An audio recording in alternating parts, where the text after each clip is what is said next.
முகம் தெரியாது, இவர்கள் பிரசித்தி பெற்ற நபர்கள் அல்ல, எங்களுக்கு 10 பேர் 20 பேர் தெரியும், சாதாரணமாக ஒரு 40 பேர் பாராளுமன்றம் செல்வார்கள் என்று சொன்னார்கள். ஆனால் நடந்தது என்ன? 159 ஆசனங்களை தேசிய மக்கள் சக்தி பாராளுமன்றத்தை சுத்தப்படுத்தியிருந்தது. அதே நிலைதான் இன்று சொல்கிறார்கள். பிரதேச சபை தேர்தலிலே, நகரசபை தேர்தலிலே போடப்பட்டிருக்கின்ற வேட்பாளர்கள் பிரசித்தியான நபர்கள் அல்ல, இவர்கள் வெல்ல முடியாது. நாங்கள் இந்த இடத்திலே கேட்டுக்கொண்டிருக்கின்ற மக்களுக்கு அன்பாக சொல்கிறோம், நாங்கள் செய்கிற துரோகம் ஒரே ஒரு துரோகமாக இருக்கும். நாடு அனுரோடு இருக்கிற பொழுதோ, பாராளுமன்றம் அனுரோடு இருக்கிற பொழுதோ, தேசிய அரசாங்கத்தில் இருக்கின்ற அபிவிருத்திகளை கிராம மட்டத்துக்கு நாங்கள் கொண்டு வருவதாக இருந்தால், தேசிய அரசாங்கம் நேர்மையாகவும் சுயாதீனமாகவும் நடைபெறுகிறது என்றால், இங்கு கிராம மட்டத்திலே நியாயமாகவும் நேர்மையாகவும் செயல்பட வேண்டுமாக இருந்தால், அபிவிருத்தி சரியாக செயல்பட வேண்டுமாக இருந்தால், தேசிய மக்கள் சக்தியிலே போட்டியிடுகின்ற வேட்பாளர்களுக்கு திசை காட்டிக்கு புள்ளடிகிற பொழுதுதான் நாங்கள் சரியான அபிவிருத்திகளை செய்ய முடியும். நாங்கள் ஒன்றை சொல்கிறோம்,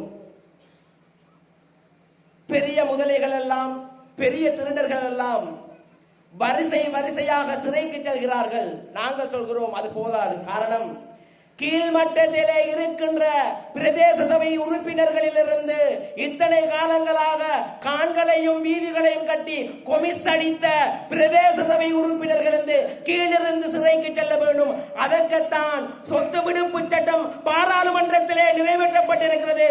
நிச்சயமாக நாங்கள் எப்படி பாராளுமன்ற தேர்தலிலே கிண்ணியா மூதூரை சுத்தப்படுத்தினோமோ அதே போன்று மூதூர் கிண்ணியாவை நிச்சயமாக திசை காட்டியால் சுத்தப்படுத்துவோம். இன்று சுத்தப்படுத்துதன் விளைவாகத்தான் முகப்புத்தகத்திலே வந்து அனுரகுமார திசாநாயக்க தேசிய மக்கள் சக்தி முஸ்லீம் விரோத செயற்பாடுகளை செய்கிறது. ஒரே ஒரு விஷயத்தை நாங்கள் அனைவரும் புரிந்து கொள்ள வேண்டும்.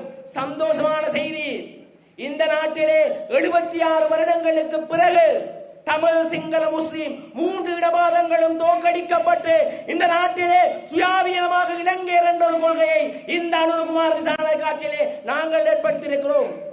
இவர்கள் அரசியல் மக்களுடைய வரிப்பணத்தை கொண்டு ஆதாயம் தேடியவர்கள். இன்று தேசிய மக்கள் சக்தி தொடர்பாக தவறான அபிப்பிராயத்தை, உங்களுக்கு தெரியும், முஸ்லிம் அமைச்சர்கள் என்ற ஒரு கோஷங்கள் ஆங்காங்கே. நாம் சொல்கிறோம், இந்த ரமலான் மாதத்திலே நாங்கள் நிம்மதியாக ரமலானை நோற்று